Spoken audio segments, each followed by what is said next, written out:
목요일 새벽 예배를 하나님께 올려드리겠습니다.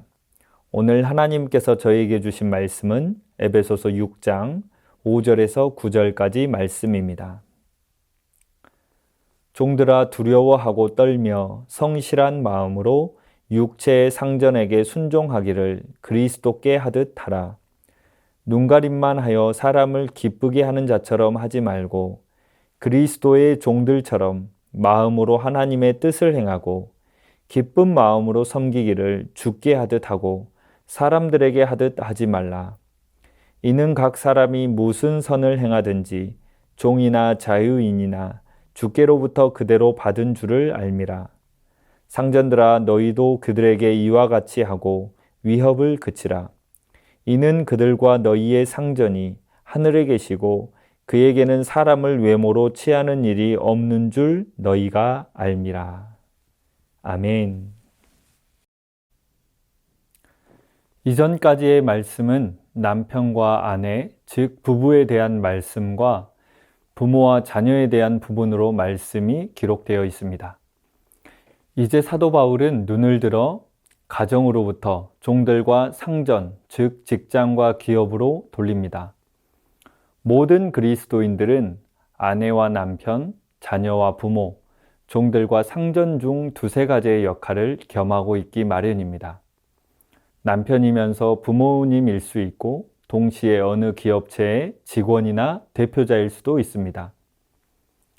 이렇게 얽힌 연대 속에서 어느 한 면이 무너지게 되면 불가피하게 줄줄이 교란을 당하게 되는 것입니다.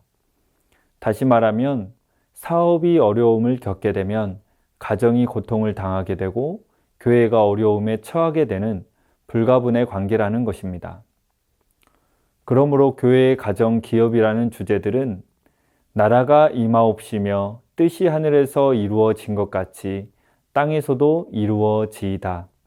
이 말씀처럼 모두가 하나님의 나라라는 차원에서 인식되어야 하는 것입니다. 하나님의 나라는 교회만이 아니라 가정, 직장에도 하나님의 나라가 임하여야 한다는 말씀입니다. 이 점을 사도 바울은 에베소서 1장 23절에서 교회는 그의 몸이니 만물 안에서 만물을 충만하게 하시는 이의 충만함이니라 이렇게 말하고 있는 것입니다. 사도 바울은 종과 주인의 관계를 말하면서 먼저 이렇게 시작합니다. 5절 말씀 가운데 종들아 두려워하고 떨며 이렇게 시작되는 것을 볼 수 있습니다. 그렇지 않아도 노예들은 항상 두려움에 처해 있을 것인데 두려워하고 떨며라고 말하고 있습니다. 이 시대의 본문에서 사도 바울이 말하는 두려움은 노예로서의 공포를 의미하는 것이 아닙니다. 두려워하고 떨며의 뜻은 전에는 천한 노예 신분이었으나 이제는 하나님의 그 크신 사랑과 측량할 수 없는 은혜를 입어서 하나님의 자녀가 되었다는 변화된 신분을 상기시키고 있는 것입니다.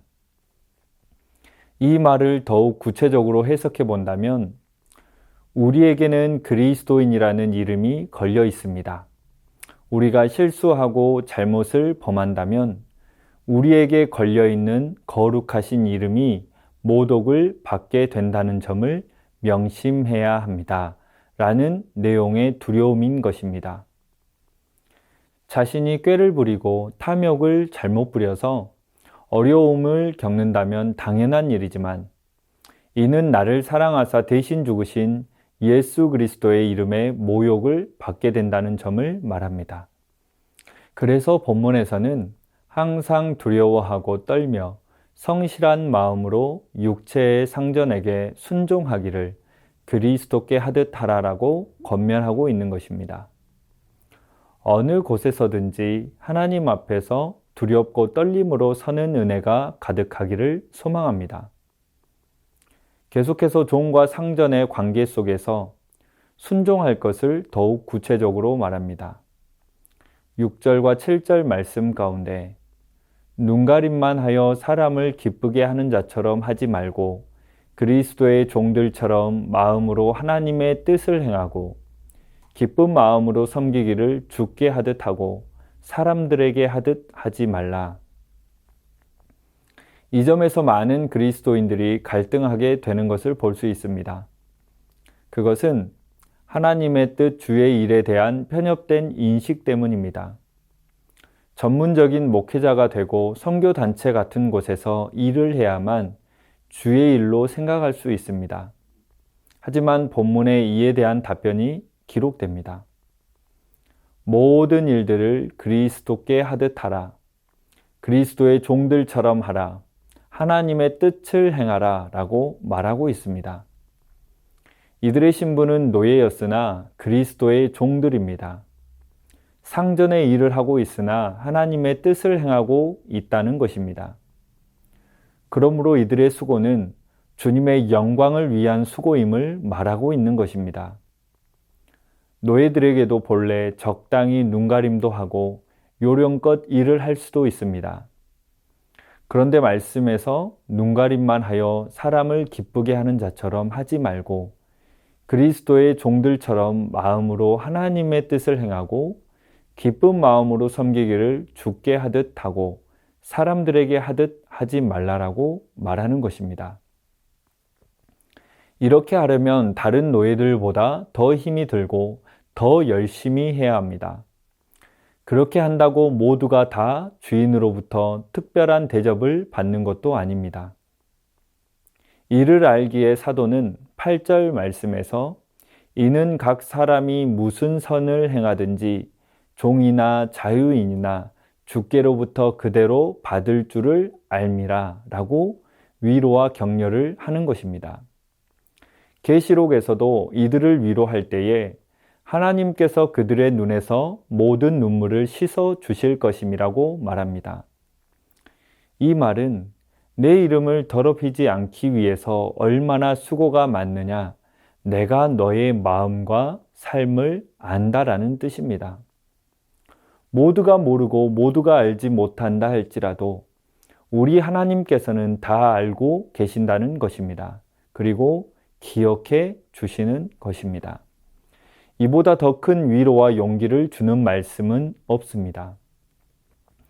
본문은 오늘날의 각계각층에서 종사하고 있는 모든 그리스도인들에게, 직장인들에게, 삶 속에서 최선을 다하고 있는 자들에게 선포하고 있는 하나님의 말씀입니다. 너희는 세상의 빛이라 하신 주님께서 직장이라는 등경 위에 우리를 걸어 놓으신 것입니다. 우리의 삶이라는 등경 위에 걸어 놓으신 것입니다. 오늘날 신앙인들의 문제가 무엇입니까? 바로 우리가 있는 곳에서, 삶 속에서 빛을 비추지 못하고 있는 것입니다. 주님은 마태복음 5장 16절 말씀에서 이같이 너희 빛이 사람 앞에 비치게 하여 그들로 너희 착한 행실을 보고 하늘에 계신 너희 아버지께 영광을 돌리게 하라. 다시 한번 6절을 주목해 보아야 합니다. 6절 말씀 가운데 눈가림만 하여 사람을 기쁘게 하는 자처럼 하지 말고 그리스도의 종들처럼 마음으로 하나님의 뜻을 행하고, 이는 당시 노예 신분인 종들에게 한 권면이지만 지금의 현장에서 적용해 보면 우리는 지금 세상 일을 하고 있는 것이 아니라 하나님의 일을 행하고 있다는 것입니다. 승천하시는 주님께서 교회에게 목회자와 교사를 선물로 주고 가신 목적이 무엇입니까? 성도를 온전하게 하여 각계각층으로 파송하여 봉사의 일을 하게 하며 그리스도의 몸을 세우는 사명을 감당하게 하기 위해서입니다. 우리가 삶의 자리에서 또는 직장에서 성실한 마음으로 육체의 상전에게 순종하기를 그리스도께 하듯 한다 해도 우리 교회에는 별로 유익이 안 되는 듯 보일 수 있습니다. 그러나 하나님의 교회에는 중대한 일을 하고 있는 것입니다. 반대로 우리가 삶의 자리에서 또는 직장에서 성실한 마음이 아닌 눈가림으로 하고 있다 해도 우리 교회에는 하등의 지장이 없는 듯 여겨질 수 있습니다. 하지만 하나님의 영광에는 중대한 손상을 끼치고 있다는 점을 알아야 합니다. 하나님의 백성들이 불신자들처럼 또는 그들보다 못하게 행동을 한다면 영혼 구원, 전도의 문을 가로막는 것이 됩니다. 그래서 주일 예배는 잘 드리는데 한 주간 몸을 산 제물로 드리지 못하는 성도가 많고, 자신이 속한 교회에서는 충성을 하나 하나님의 교회에는 손상을 입히는 그리스도인들이 많다라는 사실이 한국 교회의 허점으로 자리 잡고 있는 것입니다. 그렇게 사도 바울은 이 부분에 중점을 두고 있는 것입니다. 무슨 일을 하든지 두려워하고 떨며 성실한 마음으로. 오늘날 심각한 문제는 하나님께서 파송한 삶의 자리에서 또는 직장에서 빛과 소금의 직분을 감당하지 못하고 있는 것입니다. 그래서 코람데오라는 말이 있습니다. 이 말은 하나님 앞에서라는 뜻으로 사도 바울과 칼빈의 좌우명이기도 했습니다. 하나님 앞에서의 삶을 산다는 것은 결코 쉬운 일이 아닙니다. 일반 사람들보다 몇 배나 힘이 들고 어려운 일입니다. 그렇다고 늘 특별한 어떤 보상이 따르는 것도 아닙니다. 도리어 핍박을 받기도 합니다. 코람데오 하나님 앞에서의 그리스도인들은 자신의 신세를 비관하면서 마지못해 억지로 하는 그런 사람들이 아닙니다. 억지로가 아닌 감사함으로 받아 버릴 것이 없는 은혜로 삽니다. 하나님 앞에서 사는 정말 많은 그리스도인들이 많습니다. 보이지 않는 곳에서 최선을 다해 살아가는 그리스도인들이 많습니다. 이들이 왜 이렇게 최선을 다하는 삶을 사는 것일까요? 바로 하나님의 명령이기 때문입니다. 하나님의 영광을 위해서입니다. 지금 몸으로 산 제사를 드리고 있는 것입니다. 행동으로 말씀을 실천하고 있는 것입니다. 가장 감동적인 전도를 하고 있는 것입니다. 사랑하는 성도님들, 나의 뜻과 나의 생각과 나의 마음에 안 든다 할지라도 하나님께서 지금의 삶의 현장을 허락하신 줄로 믿고 하나님 앞에서 힘써 행하며 순종하는 은혜가 가득하기를 주님의 이름으로 축원합니다. 이 시간 말씀 의지하여 함께 기도하겠습니다. 두렵고 떨림으로 늘 하나님 앞에서 살아가게 하옵소서. 늘 성실한 마음으로 하나님께 순종하는 삶 살게 하옵소서. 오늘 하루도 삶 속에서, 가정에서, 직장에서 빛과 소금이 되게 하옵소서. 늘 코람데오 하나님 앞에서 살아가는 복된 삶 되게 하옵소서. 이 시간 말씀 의지하여 함께 기도하겠습니다.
계속해서 나라와 민족을 위해서 기도하겠습니다.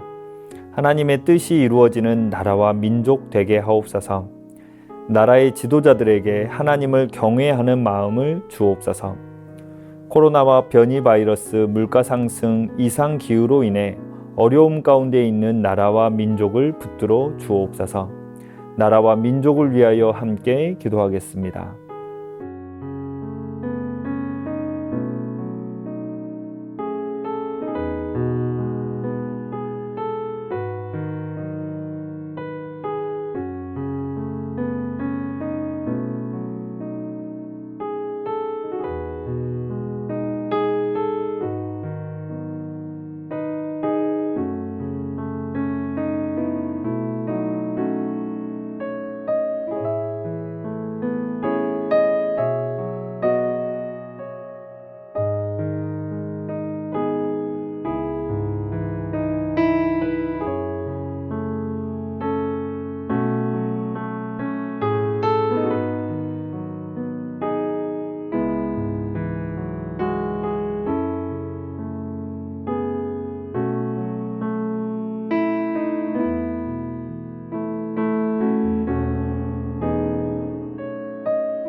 교회를 위해서 기도하겠습니다. 하나님의 나라를 이루어가는 공동체가 되게 하옵소서. 담임 목사님의 영육을 강건케 하시고 충만함의 은혜를 주옵소서. 교구를 담당하는 목사님들과 순장님들, 다음 세대를 담당하는 교육자들과 순장님들에게 지혜와 능력을 더하여 주옵소서. 후반기 세순학당과 성경 읽기를 통하여 하나님의 마음을 깊이 알게 하옵소서. 임직식이 있습니다. 임직받는 모든 분들이 주님의 마음으로 풍성케 하옵소서. 직분을 잘 감당할 수 있는 권세를 더하여 주옵소서. 교회를 위하여 함께 기도하겠습니다.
마지막으로 선교사님과 환우들을 위해 기도하겠습니다.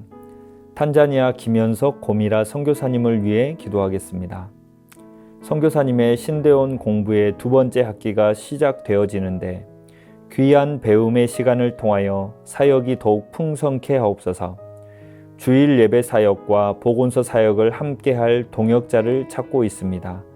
꼭 필요한 동역자를 만나게 하옵소서. 환우들을 위해 기도하겠습니다. 문현자 권사님, 권호승 권사님, 이민환 권사님, 신혜남 권사님, 추명우 성도님, 추승민 형제님, 이춘실 집사님, 김인혜 집사님, 최혁기 성도님, 이길태 집사님, 김찬준 집사님, 김영자 권사님, 정순금 권사님, 김복남 권사님, 김광순 집사님, 박문천 집사님, 노성빈 형제님, 최혜랑 집사님의 아버님, 환우들의 몸과 마음을 회복시켜 주옵소서. 선교사님과 환우들을 위해 기도한 후 개인 기도하겠습니다.